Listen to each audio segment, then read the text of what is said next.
பாக்குறதுக்கு இன்னைக்கு சாயந்தரம் ஒரு கூட்டம் வரதான். நல்ல வசதியான இடமா, அதனால பலகாரம் எல்லாம் நல்லபடியா தயார் பண்ணணும். இந்த ரசகுல்லா இல்ல ரசகுல்லா, அத கையில எடுத்தா எப்படி ஜீரா டக்கு டக்கு டக்கு டக்குன்னு சுட்டுமோ அதே மாதிரி நீ பண்ண போற கேசரியில நெய் டக்கு டக்கு டக்கு டக்குன்னு சுட்டணும். அப்புறம் இந்த பாசியில கால வச்சா எப்படி கைன்னு வழுக்குமோ அதே மாதிரி அந்த கேசரிய வாயில வச்சா கைன்னு வழுக்கிட்டு போய் குடல்ல தான் விழணும்.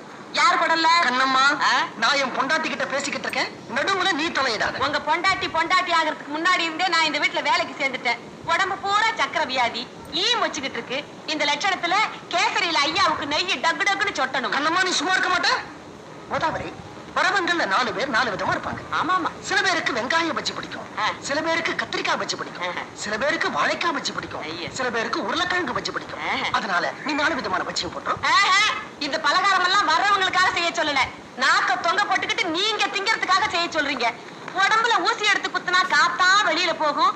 அவ்வளவு வாய்வு வாழைக்காய் பஜ்ஜி உருளைக்கிழங்கு பஜ்ஜி உடம்புக்கு ஒத்துக்குமா? கண்ணம்மா, இதெல்லாம் வாய் இருக்க முடியாம தின்னப்பட வேண்டியது. அப்புறமா திடீர்னு எந்திரிச்சு உட்காந்துக்கிட்டு கோதாவரி கோதாவரி என் வயிற்றுக்குள்ள யாரோ ஆட்டோ ரிக்ஷா ஓட்டுற மாதிரி இருக்குன்னு அலற வேண்டியது. நான் கோதாவரி கோதாவரின்னு தான் சொல்லுவேன். கண்ணம்மா கண்ணம்மான்னு உன் பேரை சொல்ல மாட்டேன் இல்லையா?